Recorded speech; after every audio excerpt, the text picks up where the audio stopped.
Hey guys, it's Infinite Session here, back with another video. This time I'm going to make a little bit of a different video. So Death Battle just announced that they're making Naruto vs. Ichigo Death Battle. And, I don't really know what to think about this, because for one, I really like both series. They're two of my favorite shonen series of like all time, and I just don't know what to think right now because now they're putting up two of my favorite characters against each other, and I just the amount of hate and amount of salt, dude, is gonna be like crazy. But uh, having watched and read both series all the way through the end, and I've read each series multiple times. I actually know pretty much all the feats pretty well.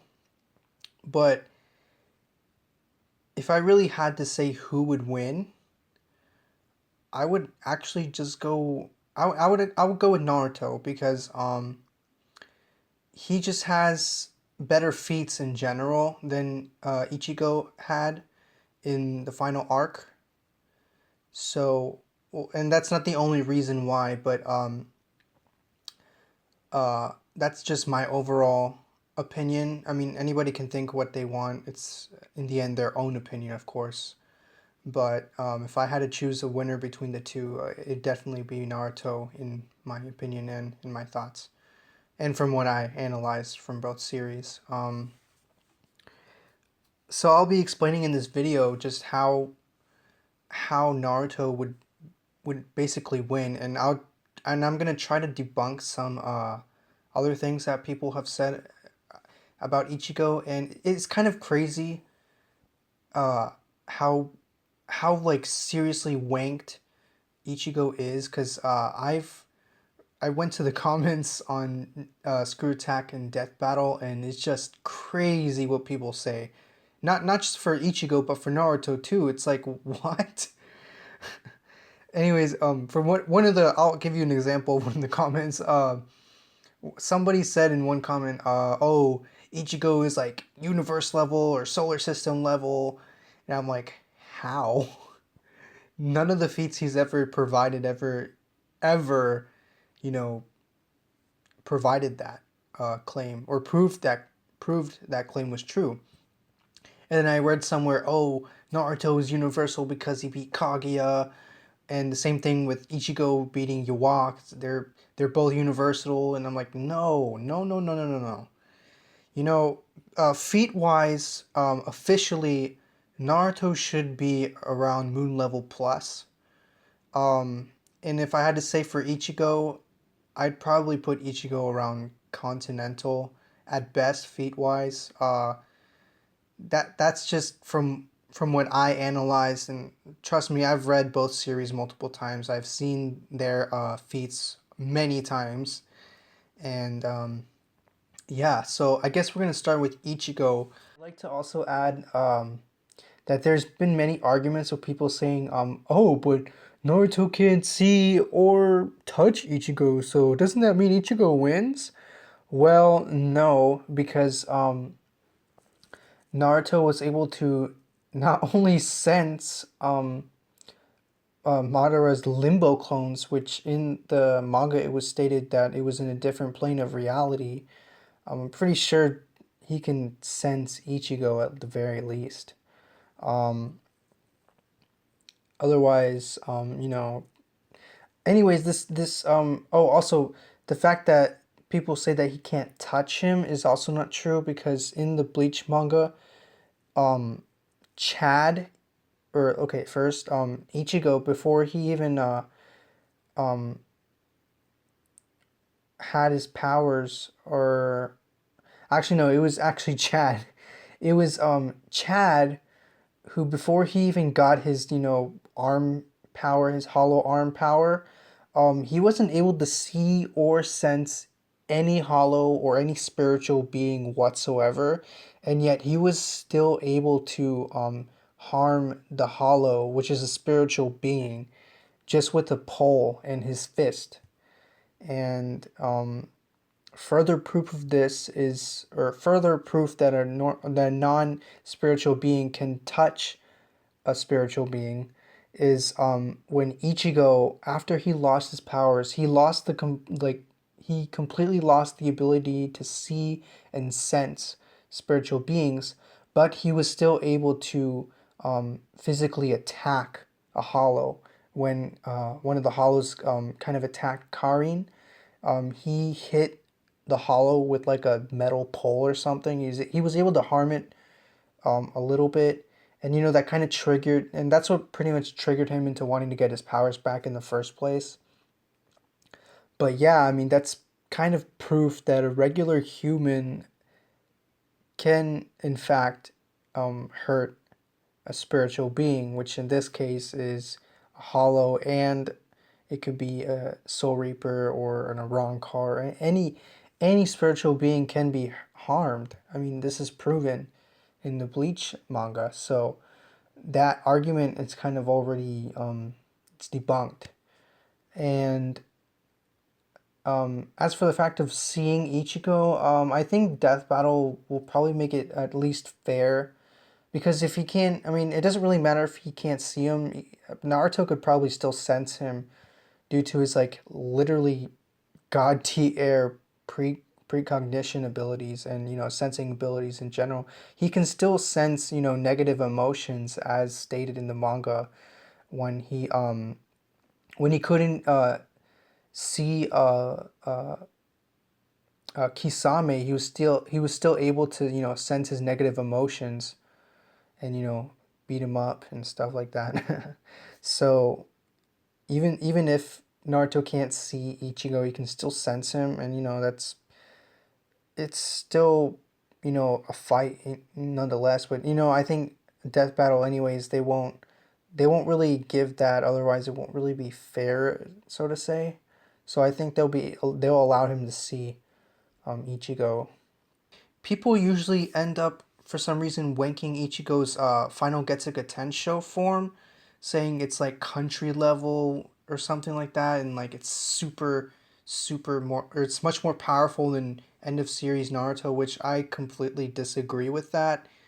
And not only do I disagree, but it's just kind of um, false in that way, especially the feats that were provided for us by Final Getsuga Tensho Ichigo.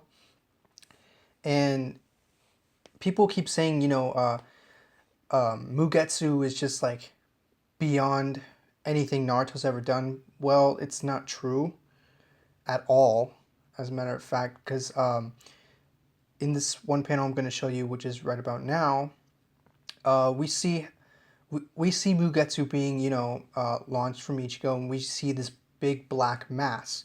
And in this panel, we see a couple of mountains, but just around the area. And from what I see, and from what you guys probably see, they're being dwarfed by the attack. Now, that doesn't really mean that this attack is country level whatsoever, because we have no feats or no visual proof how powerful this really is. We just see that the Mugetsu going at least a little bit far, but that's about it. We can't really tell how far it went. And for those people who say, "Oh, but Ichigo can vaporize mountains super easily," well, yeah, but I wouldn't really call those mountains, especially in this next panel, which I'm going to show you. It looks like a mountain, but I would say it's close to a large hill slash cliff. Mostly because you can still see both Ichigo and Aizen's bodies, and you got to take into account that it's actually both Ichigo and Aizen's effort by clashing their swords, so it's not just Ichigo. Um, but you can argue with that. I mean, it could be either way. It doesn't really matter. The point is, it's not as big as a mountain. Because truly mountains are much bigger than what than us basically, and especially um, in scale. Because you can see in this, and I'm gonna put back to the next to the previous panel with the Mugetsu. Look how big those mountains are. They're literally dwarfing all the trees and forests and that are around the area. And when we see Ichigo again with Aizen clashing, we can see those kind of trees or bushes. I can't tell what it is, but we can still see them, and they're not that big, or they're just not that big compared to when we see in the other panel. And for that reason, I would just say Ichigo in this form, he can probably vaporize small mountains. If you want to call it a mountain, I mean that's fine, but that's still, it doesn't really matter if he can vaporize a mountain with the swing of his sword. I mean, if you go back to Naruto, um, they can do the same thing. I mean, Kurama in the very beginning was, or the Nine-Tailed Fox slash Kurama, he was said to be able to destroy mountains with just his tails or his claws or roars. So that really doesn't prove anything.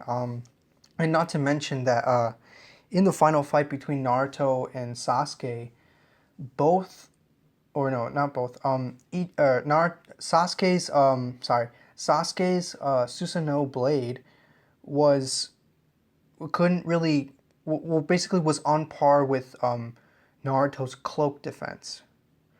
Now, if we can cut back to Madara, who was able to pretty much slash and destroy two mountains at once just by unsheathing his sword or his Susanoo blade. I mean, at this point we can say in that kind of power they're pretty equal. And now another thing I'm going to mention is that back with the Mugetsu attack move, um, I would I would say based on what we see in this panel, he's at best multi mountain level, maybe island level, a little higher, somewhere around that. And people are going to say, oh, that's still above anything Naruto has done. And I'm sorry, but that's basically not true. I mean, you can see right here in this next panel with Naruto in Biju mode only, he was able to counter 5 or 6 Biju bombs combined with just one of his own. And this was barely done in seconds by Kurama in Naruto. This was literally done on the fly. And then when we see the next panel, the impact of the blast, it was literally dwarfing a whole bunch of mountains. And you can see that, I mean, in the panel and in the landscape. Even Eight Tails says, that Kurama is extremely strong. And if we can go back to another panel where Naruto was able to literally block 5 to 6 Biju bombs on his own with just Biju mode, and that's and each let me say each Biju mode or Biju bomb, my bad, is actually mountain level. They can any Biju or tailed beast from 1 to 7 can destroy a mountain easily with their own Biju bomb. And of course, Eight Tails is much stronger than them, and so is Kurama.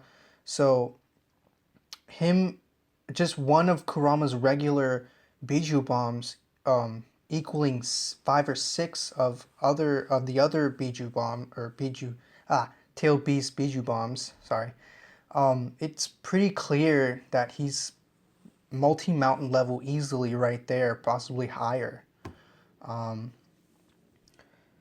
So we can pretty much, and this is just Biju mode, so we can pretty much say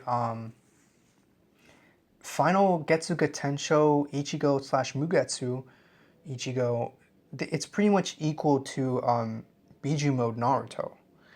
And I mean, in terms of speed, actually, it's kind of debatable, but definitely in terms of strength and power output, they're pretty much equal at this point. And this is, again, this is just Biju mode Naruto. This is not without Sage mode or or even his Sage of Six Paths mode, which is a whole other power up on its own. Um, so he was.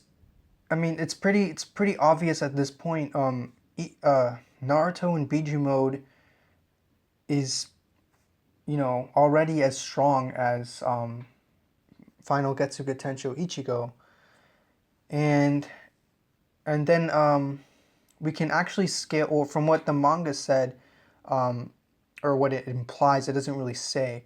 It basically true Shikai form, or true Shikai Ichigo, has the same power as his final Getsuga Tensho form. And if we add the fact that Bankai can increase your power 5 to 10 times, as said before by Yoruichi, he's pretty strong, but I can't say how strong. I mean, again, the problem with Bleach, or at least the thousand year what, thousand year Blood War arc, is that Ichigo didn't really gain any new feats, or any like major feats that he had in the fight with Aizen. I mean, basically the only things he really gained were Getsuga Juji Show. I say that right? Getsuga Juji Show, I think. And Grand Ray Sero, because his full hollow form is combined with his Quincy powers and his Shinigami powers, so that's pretty strong. But we don't really know how powerful that is, so we can't say for sure how. Unlike Naruto, we can really scale him, and he's just insanely strong. So basically, what I'm gonna put out here, okay, I'm gonna say how much stronger Naruto is than his Biju mode, of course, which we already discussed earlier, that is pretty much equal to his final Getsuga Tensho form. So, as I said before, True Shikai form Ichigo is as strong as, or maybe, yeah, we don't know for sure, but let's just say he is as strong as Final Getsuga Tensho Ichigo. Okay, so that means he can probably, with a full powered Getsuga Tensho or Getsuga Jujisho, yeah, so even with that, he can still destroy multiple mountains. And again, that's pretty much the same level as Biju mode. And then we have to take into account that Naruto can also add Sage mode. And if you guys can remember back in the Sage or in the Pain arc, when Naruto first learned Sage mode, basically Fukasaku, the frog, the old Sage frog, he explained that pretty much all power comes from two things: the spiritual energy, which is 50%, and the physical energy that you emit, which is also 50%, which in turn creates your jutsu, creates your chakra. And then Fukasaku then adds in that Sage mode, or Sage energy, increases your power 50% more, because you have to balance it. So 50 plus 50, or 50% of spiritual energy and 50% of physical energy, combined with another 50% of Sage energy, then that's how you use Sage mode. And then Naruto was able to combine his Sage mode with Biju mode. Yeah, he was able to literally increase his power, let's say at least 50 times, based on the statement that Fukasaku said. And we can also confirm, he's insanely strong at this point. He was able to keep up with, or not only keep up, but he was able to hold his own against Obito, who had a Rinnegan and pretty much the 10 tails absorbed. So yeah, and this we can pretty much say, I'm not going to imply that Biju Sage Mode Naruto is as strong as uh true Bankai form Ichigo, but we'll just say just for the sake of argument and just to equate it, we'll say they're Naruto's more or less a little weaker. But then we have to also take into account that he has his Sage of Six Paths mode due to Hagoromo, the Sage of Six Paths, giving him half of his chakra. Literally giving him half of his own chakra.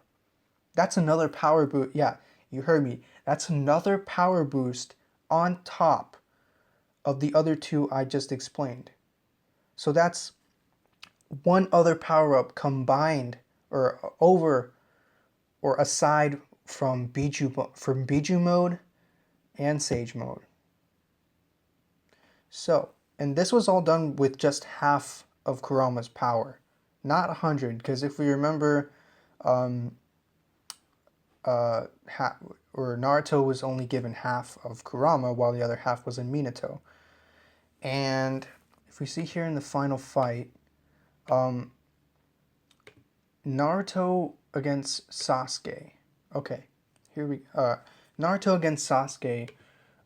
They were able to literally, or Sasuke was literally trapping all nine-tailed beasts, including that other half of Kurama. He was able to trap them in the Chubaku Tensei and literally absorb all their chakra onto him. Because Sage of Six Paths mode Naruto was just too strong. And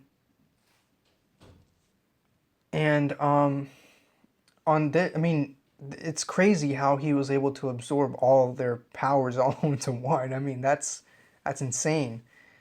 And then we take into account that Naruto was literally holding back against Sasuke the entire time.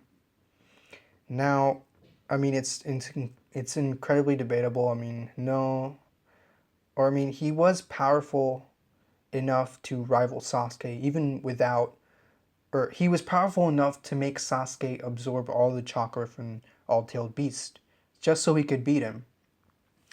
And then we learned that he can absorb literally sage energy from pretty much all over the world, as stated by Kurama in this other panel. They were, I mean, he was literally able to combine a whole bunch, and then he made Naruto equal Sasuke, who again absorbed all of all the eight-tailed beasts, or nine-tailed beasts, my bad, all of the nine-tailed beast chakra onto his Susanoo. And we also have confirmation from Kurama saying that Sasuke at that point was literally on par with the Sage of Six Paths mode. And we know the Sage of Six Paths mode is pretty freaking powerful. I mean, he created the moon, and he sealed up Kaguya. I mean, at this point, he's incredibly strong. And Naruto was able to equal him just by absorbing sage energy. Just by doing that. And, you know, this is just his power. I mean, we can already say, I mean, for the sake of argument, we can say Naruto and Ichigo are, in fact, equal.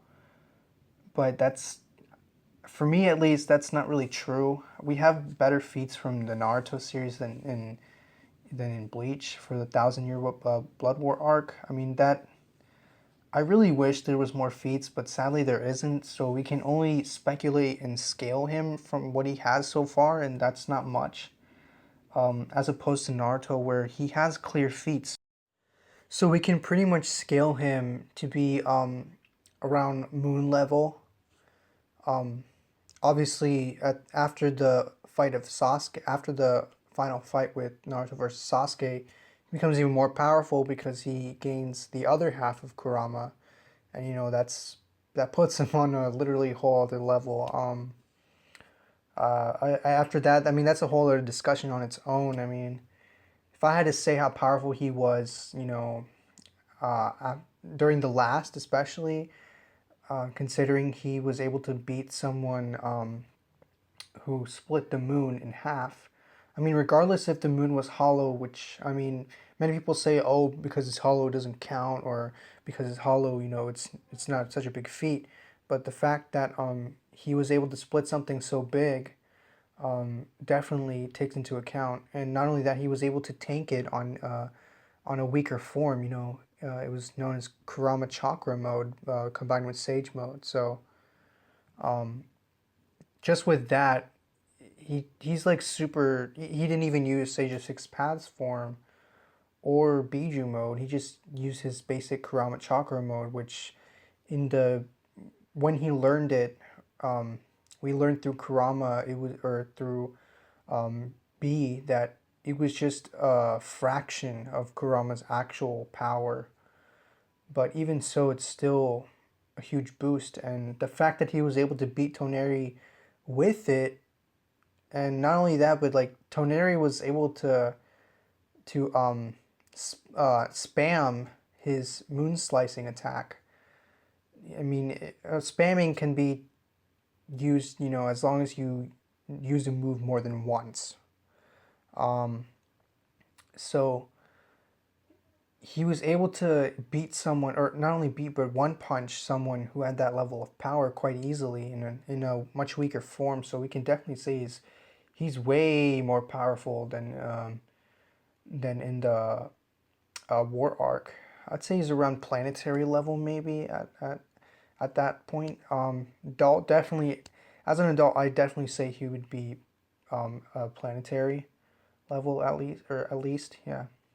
And many people um, kind of downplay Naruto because he's been Hokage, but the thing is that due to plot mostly, um, they had to nerf both Naruto and Sasuke down to a certain degree, to make the villain at least look threatening, and not only that, but also during that fight, he had to protect Sarada and Chocho against Shin, and while he was protecting them, he set up his Kurama barrier or cloak surrounding him, Chocho, Sarada, and Sasuke.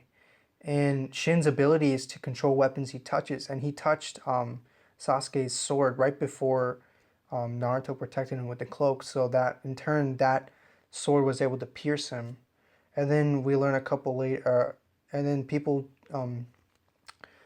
kind of seem to take that feat into account, saying that he's weaker. But as a matter of fact, like a couple panels after, he pretty much heals instantly from that wound. And Kurama, he's always playing with Naruto or messing with him, making fun of him and stuff. So um, yeah, I mean that's my initial fact. I mean just by feats, that's not the only reason why he wins. Naruto also has a bunch, like a huge variety of attacks. He has multiple variants of the Rasengan, multiple variants of the Rasen Shuriken, and the Rasen Shuriken is pretty powerful. It's able to pierce every cell in the body, so it can it's pretty much a cellular level attack. Um, and he can use he can actually use all the other eight-tailed beasts' chakra. He can borrow it from them, as he was set as the meeting place by the Sage of Six Paths. And another thing is, he has summoning, he has clones, he has Biju bombs, he has his truth-seeking orbs, which that alone is like incredibly hacked out and really, really, really broken. It's a really broken ability. But yeah, so he has all those attacks, as well as using all the chakra natures from the other eight-tailed beasts as well. And then we can also put on top that he can spam all these moves using his clones. And not only that, but we can also say that his clones are quite powerful. Now people say, oh, because he divides his chakra into his clones, they're weaker. That's not true, because during the war arc, just with his Kurama Chakra mode, like a much weaker form, because we had Biju mode after that, Biju Sage mode, and then we had Sage of Six Paths mode. So the fact that he was able to make a whole bunch of clones with just Crown Chakra mode and go to all the battlefields at once to change the tide of the entire war. And not only that, but his clones were durable enough and powerful enough to take down Kage level characters, especially the third Raikage, who was said to be able to take on the Eight Tails alone. So that's a pretty big feat, especially just for a clone. I mean, that's really, something. And Ichigo has to deal with all these clones that can spam all these attacks, and that's initially what gives Naruto, in my opinion, the win. Um, that's the major factor. Of course, I'm trying to be as unbiased as possible because I really really like both characters and I really like both series. So to me, it doesn't really matter who wins in the end because Screw Attack, they can do whatever they want. I mean, they could.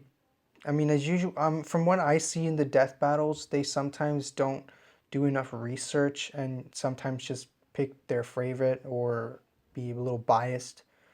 But in the end, whoever wins, it's fine. I'm fine with either winning. Just it's just a fake battle. It's nothing official, so it doesn't really matter. Nothing too worrisome. So yeah, so that's my initial thoughts for this death battle between the two.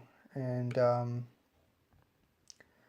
mean, if honestly, if we had more feats for Ichigo, I feel like it would be better.